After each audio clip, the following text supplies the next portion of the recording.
Hare Krishna, everyone. I'm here this morning in Bath. Bath is my hometown, beautiful city. It's a great place to, I think the strapline is live, work and visit.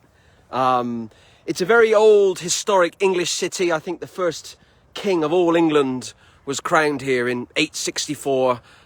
You probably can't see the Abbey from here. But it's a great English city. And a lot of tourists come to Bath to make the most of Jane Austen and the kind of Regency era. The Regency period was the kind of early 1800s, just before the reign of Queen Victoria, where Britain was kind of going through a cultural change after King George III died and Britain lost control of the Americas. It's a very old English city. And this actually was the place where I first encountered to somewhat Krishna consciousness. I was studying at university here a degree in comparative religion, and I was sent almost 20 years ago to Bhaktivedanta Manor to study the Hare Krishnas. I was never planning to join. I wasn't ever meant to join, but I did end up joining. I was talking to two friends recently who are not devotees, and I just wanted to kind of get their objective view about the Hare Krishna movement. Who are the Hare Krishnas? What do you think they stand for? They've both been friends of mine for well over a decade. They're not devotees, certainly not in this life, but they're great friends. It's okay to have friends outside of the Hare Krishna movement. One of them is a journalist, and the other one is kind of a mental health practitioner, mental health kind of nurse that supports people who are experiencing mental health difficulties. And I asked them both on separate occasions, what is your view of the Hare Krishna movement? What is your perception of these people who dance around in the streets wearing dhotis, or some people joking they call them bed sheets? And one of them said, well, the Hare Krishnas are clearly a fringe group. Nobody takes them seriously. They just kind of are seen to be doing these odd things, these bizarre things. And yeah, they're just a fringe group. That was the journalist. That's what she said. And nobody takes you lot seriously. And the other friend said, well, you guys are just a cult. Now, from a scholarly perception, I would argue that the Hare Krishnas are not a cult based on how a cult is determined and the characteristics and attributes of a cult. But that was the perception of two Western people, people that are, born and bred in the UK, and their perception of the Hare Krishnas.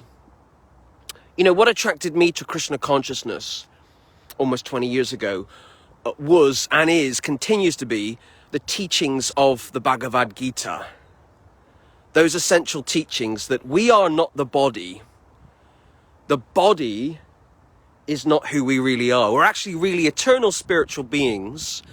And where we're going wrong in life is we are misidentifying. We're thinking we're the body. We're thinking we're a man or a woman, or we're fat or we're thin, or we're Chinese or we're Indian or we're British, or we're liberal or conservative, or whatever the label is. We're thinking that is who we really are, and we're not. We're actually eternal spiritual beings in this life for a period of time.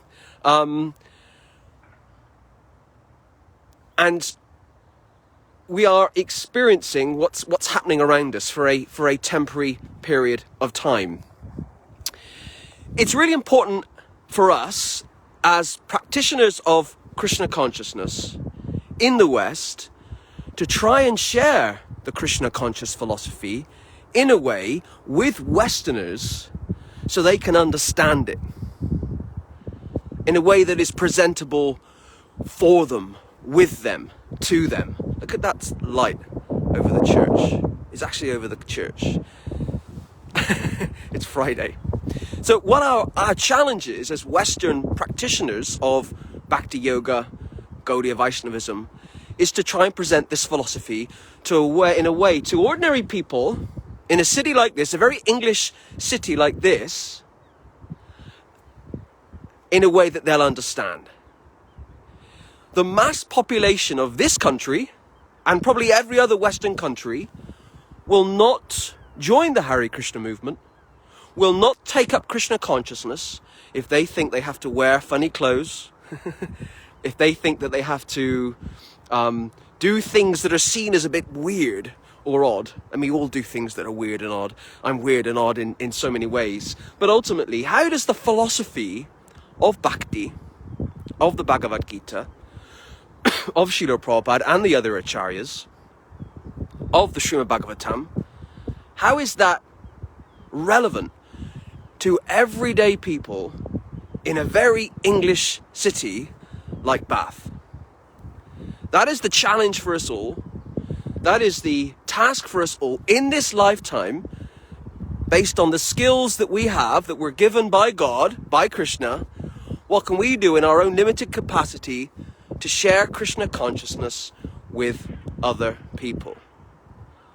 Otherwise, by the end of my lifetime, which is hopefully not soon, a long way yet, the movement would have really lost its focus.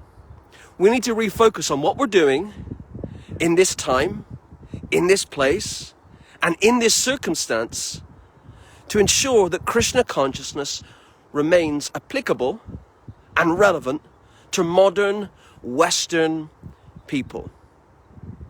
That's the challenge for us all at the start of 2022.